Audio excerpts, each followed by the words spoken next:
Thank you, Presiding Officer. And let me start, as others had, by congratulating the committee on their work. Like Jeremy Purvis, I have come to this quite outside the process, and I've read the report with some interest. Let me address just one or two of the things that are in the report. The report says at paragraph 237 that not enough companies are looking for assistance. Let me just suggest that we've got to remember there is a fundamental difference between the approach of the public sector and the private sector. I suggest the public sector is essentially, and we have to change this, risk-averse, does think strategically and looks generally to the long term. The private sector, on the other hand, is highly entrepreneurial, is opportunistic, and will tend to think to the short term. Sometimes they're quite uncomfortable bedfellows. Now, when you add these two different cultures together, you can subtract one from the other and end up worse off, or you can benefit by having that hybridisation from the diverse approach. And I think it's quite a difficult challenge to achieve the latter, which we certainly should do.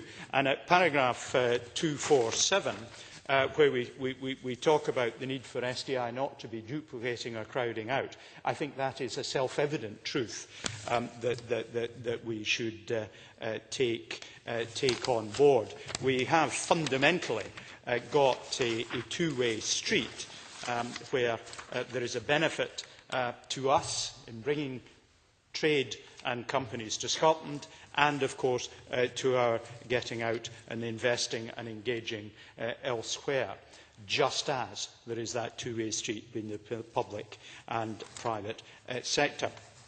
Now, one of the things that the committee again talks about at paragraph 241 is about SDI's physical presence.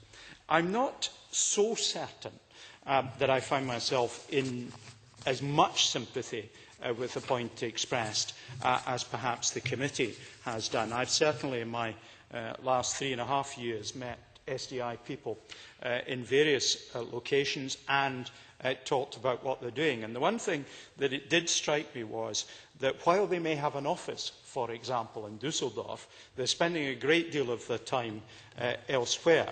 And indeed, when I looked at my own time as a minister, I had 1,303 nights as a minister, but I only got to spend 467 of them at home. The rest were out and about, and not many of them were holidays or party business.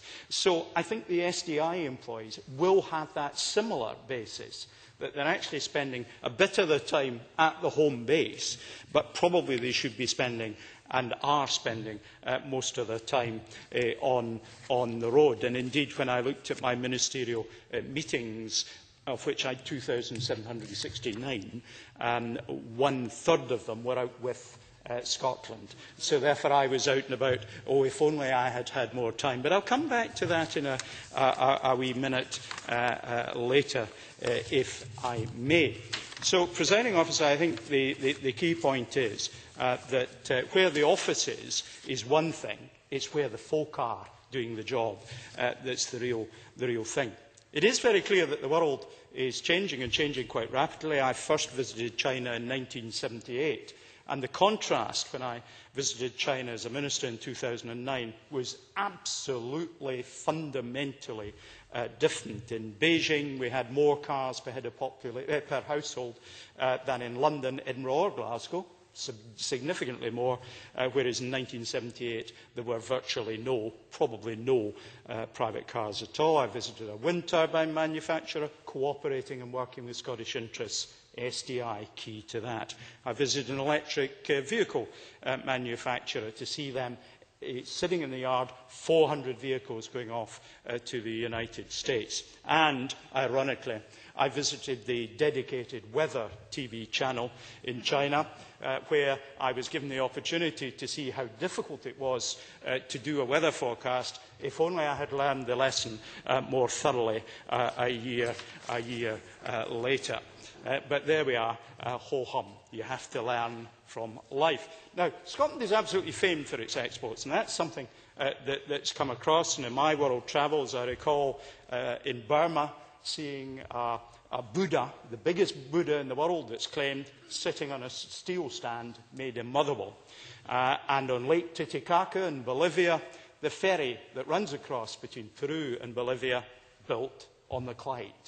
It had to be dismantled to be taken over there and rebuilt when it got there, but certainly it was there. And of course, the Scotch whisky industry, which the Liberals in particular should be proud of, the foundations of the export industry were when Lloyd George introduced the requirement to restrict supply during the First War, that whisky had to be kept in bond for 3 years. That improved the quality of the brand by eliminating the rot gut, and as a second level effect, laid the foundations of the Scotch whisky industry. And there are still brands today have exported under British government supervision. But of course his secretary was Francis Stevenson, so he must have got the good ideas from somewhere. Educational exports have come up. Paragraph 248 talks about it. I spent some of my time in 2 years before coming here lecturing at Heriot-Watt. My class had students from over 20 countries. So it's clear that Scotland has huge international connections that are very important and that we can exploit. And Jeremy Purvis talked about the merchant company founded in 1694. Well, that sort of made me think that Lewis and I perhaps would associate with the Aberdeen Shore Porters, claiming to be the oldest business in Scotland, 1492. And of course what that tells us is that exporting the shore, that the harbour, has been important for such a long time. And Chris Harvey, I've actually been on the train from Darjeeling to Guam on the little train, and so exciting was it, I've kept the ticket. And we've got that kind of experience we've got to sell to the world.